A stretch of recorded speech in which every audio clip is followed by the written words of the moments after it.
Downing Street has accused Brussels of trying to overcomplicate the Brexit trade talks with time running out to secure a deal. British officials are concerned the European Union is still not prepared to agree to the same terms it has already given Canada. Bureaucrats are failing to treat the UK as an independent nation. Despite time running out to reach a deal, Number 10 has warned. A UK source close to talks said, "We have been totally clear that we want nothing more complicated than a Canada-style relationship based on free and fair trade. It has always been our preference to reach a deal and we are working hard to get one. But only if we can reach one that's compatible with our sovereignty and takes back control of our laws, our trade, and our waters. That has been our consistent position from the start and we will not be changing it. If we cannot reach an agreement that fully respects UK sovereignty, we will leave on Australia-style terms and will prosper in doing so."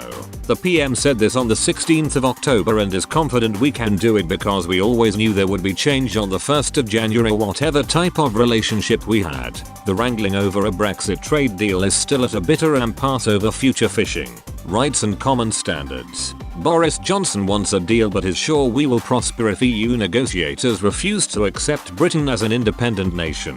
The Prime Minister's official spokesman said, "Significant differences do remain and key elements in the draft texts are not yet agreed. But, although there has been some progress in recent days, there is much work to be done and time is very short. So if we are to make further progress in the coming days, we need to see more realism from the EU on what it means for the UK to be an independent state." Mr. Johnson's lead negotiator has signalled a deal could be reached by the end of the week if the bloc budges on state aid rules and access to Britain's coastal waters. Amid hopes of an agreement by Friday, Michel Barnier has arranged to brief European capitals on the talks. Confirming the plan, an EU official said, "Of course these things can move a million times between now and then if, by the weekend the two sides still haven't reached an agreement but feel they are close. The negotiations are expected to be extended." With talks heating up, British fishing leaders have penned a letter to the Prime Minister urging him to remain tough in the battle over the country's coastal waters.